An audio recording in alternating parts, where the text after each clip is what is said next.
Salut YouTube, on se retrouve aujourd'hui pour faire avec le chat sur Twitch de délicieuses gougères bourguignonnes. C'est tout simple, de la farine, des œufs, de l'eau, du fromage et du beurre. Et du beurre et de la muscade aussi, c'est très cool. Vous allez voir, c'est fait en un tour de main. On se retrouve sur la plaque de cuisson et c'est parti. Pour la pâte à choux, vous avez besoin d'ingrédients que vous avez tous, je suis sûr, dans votre placard. Vous avez besoin de farine, vous avez besoin d'œufs,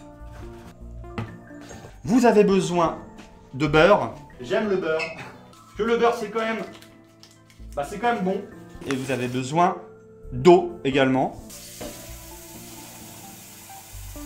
Voici l'eau. Comme on fait des gougères au fromage, bah évidemment vous allez avoir besoin de fromage. Moi je vous conseille de prendre le fromage que vous aimez, il n'y a pas de règle. Simplement je vous déconseille de prendre quelque chose de trop salé. Là j'ai un comté qui est assez jeune, d'habitude c'est pas ce que je préfère parce que je trouve qu'il a moins de goût. Mais pour les gougères je trouve ça un peu mieux que du vieux comté qui va avoir tendance à sursaler un peu la gougère. Le comté c'est la vie. C'est quoi vos fromages préférés vraiment? La Fourme, le Bleu, le Beaufort Vieux, le Reblochon, le Saint-Marcelin, le Saint-Félicien. Le Brillat-Savarin, littéralement, c'est le gars qui n'assume pas de manger du beurre. Le Gouda à la truffe, l'Emmental, le Pecorino, le Ficello. La Tome Valésienne, équivalent de la Tome de Savoie. Je suis désolé, hein, je suis fier des fromages français et tout, je trouve qu'on a des fromages de ouf. Mais faut reconnaître qu'en Suisse, ils se défendent aussi quand même, hein, les pépères. Hein. Oh, je suis tellement content, ça va être trop bien. J'espère que je vais réussir des gougères parce que ça fait une semaine que je vous les tease. On met 150 g de farine. Par contre, j'ai un bol de littéralement 3 cm de large pour un sac de 12 kg de farine. C'est très pratique. Oh, le casu marzu. Ah, le casu marzu, c'est pas l'espèce de truc dégueu avec des asticots dedans, là, en Sardaigne ou je sais pas quoi, ou je confonds. Ah non, moi j'aime bien le fromage, mais si ça passe dans les délires, bah tu peux le manger, mais par contre, tu peux devenir aveugle. Genre, il est très bon ce fromage, par contre, bah tu peux mourir en fait. Non, je suis pas hyper chaud. Après, il y a les artisans, je sais pas si vous voyez ce que c'est, les artisans, c'est des espèces de petits verres, pas des verres, mais des espèces de petits acariens, pardon, où à la limite, ça c'est ok, je trouve. Par contre, le délire, tout le truc, il y a des asticots qui bougent et tout. 150 g de farine, on met la moitié en beurre, parce que oui, les gougères, c'est quand même assez fat. Mais si vous voulez faire des gougères allégées, ça sera pas sur ma chaîne. Je suis vraiment désolé. 25 centilitres d'eau, c'est ni plus ni moins que 250 g d'eau. Alors les gougères, pour rappel, ce sont des petits choux salés au fromage que l'on trouve en Bourgogne. Et je crois que c'est originaire de la région auxerroise. Et c'est absolument délicieux. C'est vraiment très cool. Pour la pâte à choux, vous allez vous munir d'une jolie casserole comme ceci, par exemple. Et vous allez faire chauffer votre beurre coupé en morceaux. Pourquoi je prends l'accent marseillais, ça n'a aucun sens. Dans les 25 centilitres d'eau, vous mettez vos 25 centilitres d'eau, c'est bête comme chou, jeu de mots. Vous mettez votre beurre en morceaux dedans, que vous faites fondre tranquillement à petite température. Et là, je vais vous donner les astuces quand le beurre aura fondu pour une pâte à choux réussie, vous allez voir. Franchement, cette recette, en dehors du fait que vous preniez 300 g à chaque bouchée, je vous jure, quand vous recevez des potes, vous faites des petites gougères, c'est pas mal, hein. Donc là, on va repasser sur notre table de cuisson. Notre beurre a commencé à fondre. On va en fait incorporer la farine d'un coup d'un seul hors du feu. On sort du feu, on met la farine et on incorpore jusqu'à avoir une belle boule. On mélange, on mélange, on mélange. Vous allez voir, ça va faire une belle boule de pâte à choux. Et la boule, elle commence à se former. Voilà.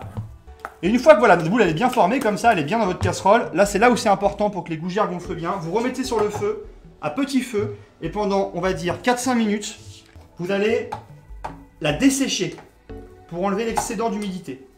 Et ça c'est vraiment important. Si vous faites ça, et qu'ensuite pour les œufs, vous écoutez mon astuce, je vous garantis que vous allez avoir des gougères à faire pâlir d'envie vos grand-mères bourguignonnes. C'est sûr. Ok, elle a commencé à bien sécher, là on voit, c'est pas mal. Ma pâte à choux elle est ok. Ce qu'on va faire maintenant, c'est qu'on va surtout, avant d'incorporer les œufs, et là c'est le deuxième secret, c'est qu'on va la laisser tiédir.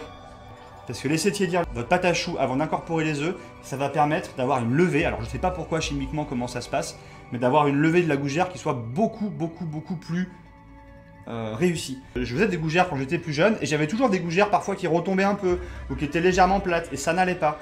Et c'était la maman d'un bon ami à moi qui est bourguignonne, et qui m'a dit, mais attends, je vais les faire avec toi parce qu'il y a un truc qui va pas, c'est pas normal. Elle m'a dit, mais attends, les œufs, il faut les mettre quand la pâte à choux est tiède.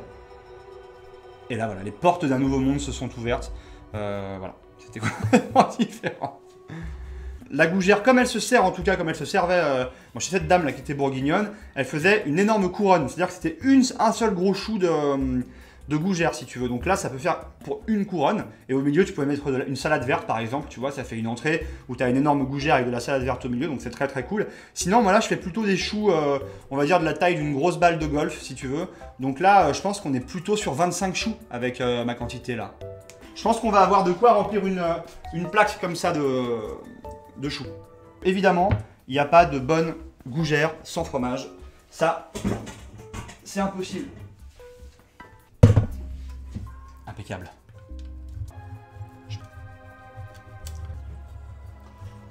Ah, j'ai une anecdote à vous raconter terrible. Je rentrais de Lille et j'avais acheté du fromage là-bas qui s'appelait le Vieux Lille. Ça pue sa race. C'est une horreur, ce fromage de batterie, les gars. J'avais ramené le Vieux Lille qui était dans ma valise et je l'avais calfeutré dans des sacs, mais manque de bol, ça daubait dans le train. Mais un truc de ouf. Il y avait ma valise qui était là au milieu et ça sentait la mort. Et il y avait tous les gens qui disaient ah, mais il y a un gars qui s'est pas lavé les pieds, c'est une honte, c'est horrible. Et moi j'étais là avec mon Vieux Lille comme ça, genre, c'est pas moi. Pire trajet de ma vie. L'un d'entre vous était dans le train, je m'excuse. Vous avez votre pâte qui a bien séché là, on voit elle est bien tiède, elle a bien séché à la poêle, on voit bien que ça laisse la marque du doigt, donc c'est bon, il n'y a pas de problème. Elle n'est pas détrempée. Là on rappelle, il y avait 150 g de farine, il y avait 75 g de beurre et 25 centilitres d'eau. On va rajouter la noix de muscade, 3 œufs et le poivre et le fromage. Bien sûr, le fromage étant déjà pas mal salé, je vous déconseille de rajouter du sel dans les gougères, mais c'est comme vous voulez.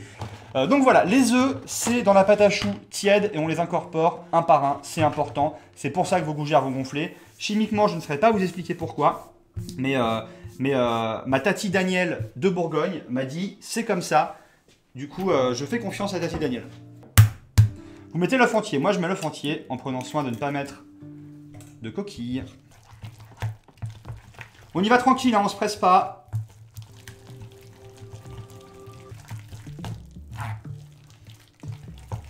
Ok. Et le dernier œuf, est-ce que j'en ai bien mis un, deux? Ouais, c'est le troisième. Pour le fromage, vous avez vu, on a râpé environ 100 g de comté, 150 g de comté. Vous en mettez la moitié à l'intérieur de votre pâte à gougère. L'autre moitié, on va la laisser pour faire gratiner dessus. On rajoute un tour de moulin à poivre, un peu de noix de muscade,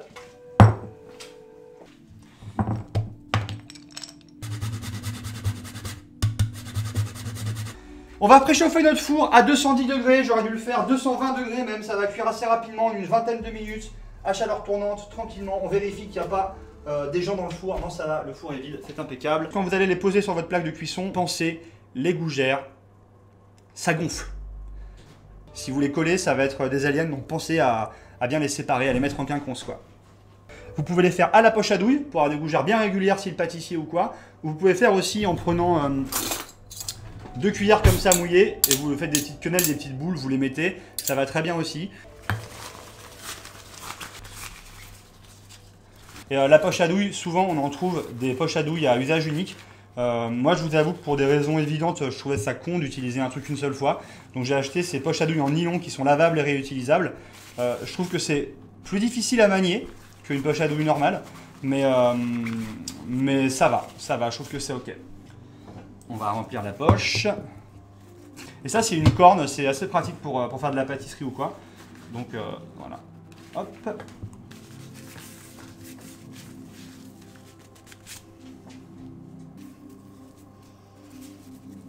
Pour pocher des gougères, on se met à 2-3 cm de sa plaque.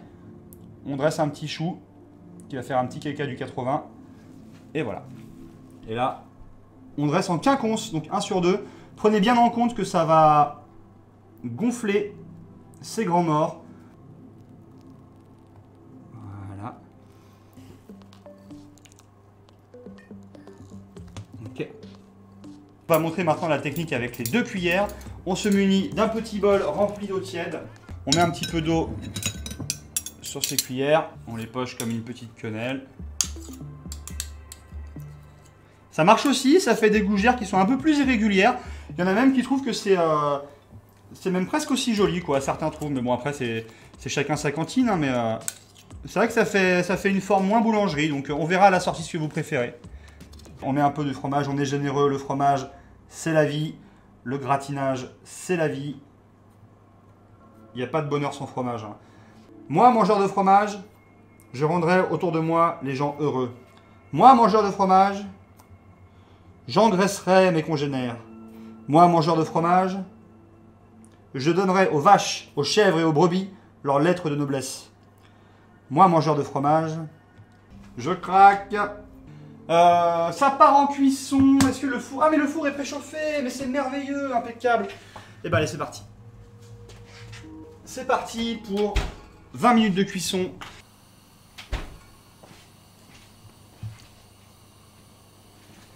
Le four est pas assez chaud, non? Ah, mais il était pas préchauffé, mon four. Je me suis fait avoir par la diode. Il y a moyen qu'elle soit ratée, hein, les gougères, je vous dis, parce que je pensais que le four était chaud, mais il n'avait pas préchauffé assez. Du coup, ça va peut-être pas marcher. On va voir. Je suis inquiet. Je vous cache pas que je suis inquiet. Après, il n'était pas froid non plus, le four. Il était quand même... On va voir. On va voir. Oh, elles sont magnifiques! Elles sont magnifiques! Oh, pardon, je m'emballe pas. Excusez-moi. Les gougères. Les gougères sont prêtes. Et franchement, elles sont pas mal du tout. Elles sont quand même jolies.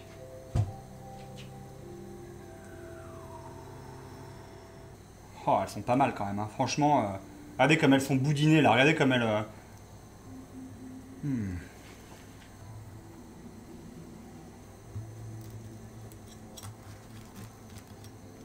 Ah si, elles sont belles. Regardez le creux qu'elles ont fait. On pourrait les farcir. Elles sont bien creuses là. Je sais pas si vous voyez. Elles ont bien gonflé. Hein. Franchement, c'est ok. Hein. Allez, on va dresser les gougères pour les inviter dans un joli petit plat.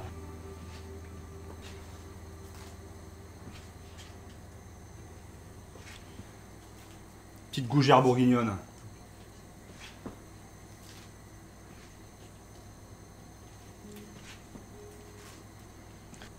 Vous voyez là par exemple, ça c'est fait à la poche à douille, ça c'est fait à la cuillère. Vous préférez quoi? Je fais jamais des dressages géométriques comme ça, mais je trouve que c'est joli. Je trouve que c'est sympa. Les gougères pour la 15 sont servies. J'arriverai pas à imiter Michel Dumas, c'est terrible, c'est impossible. Impeccable.